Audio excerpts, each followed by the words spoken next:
À 32 ans, Isia Higelin a déjà vécu de nombreuses vies. Chanteuse depuis son adolescence comme son père et son frère notamment, la jeune femme a testé le cinéma, le théâtre et s'amuse à passer de l'un à l'autre avec beaucoup de talent. Mais depuis 2018 et le décès plutôt brutal de son célèbre papa, Jacques Higelin, les choses ne sont plus si faciles, la jeune femme vit une période sombre, dont elle a du mal à sortir. Lors d'un portrait avec nos confrères du Monde, elle s'est confiée en toute transparence: « J'ai vraiment du mal à faire le deuil. J'ai l'impression que mon père et moi, on s'est toujours connus. J'avais 26 ans quand il est mort et tout me le rappelle, tout me ramène à lui, un détail de la vie, une mélodie. »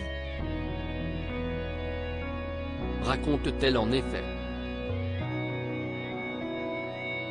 Une belle confidence, qui précède ses souvenirs de son enfance extraordinaire, elle, la petite dernière d'une fratrie composée exclusivement de garçons et dont chacun avait une maman différente, Arthur, 56 ans, né de l'histoire du chanteur avec Nicole Courtois et Ken, 50 ans, dont la mère est Kouela Nguyen. Mon meilleur copain il était gaga, se souvient-elle notamment. Il ne travaillait pas trop, je l'ai eu pour moi seul. On passait beaucoup de temps à la Villette, à la Cité des Sciences, à la Géaude, à Paris.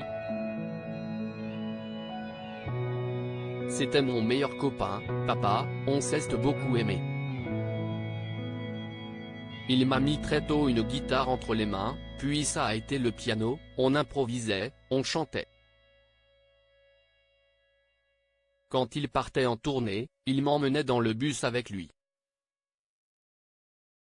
C'est lui qui m'a donné envie de faire de la scène, raconte-t-elle encore, particulièrement sans filtre sur les souvenirs de celui qui a longtemps été son héros. Un véritable artiste respecté pour ses 50 ans de carrière et ses engagements sans faille sur des sujets de société.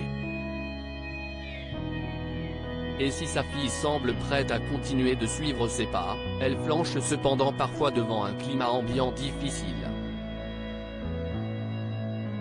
Il est difficile de garder la foi en ce moment. On traverse une période terrible avec la crise économique, les violences policières, les injustices, confie-t-elle, tendues, avant de rajouter, les gens sont à vif. Dans ma génération, on n'a plus peur de dire que ça ne va pas du tout.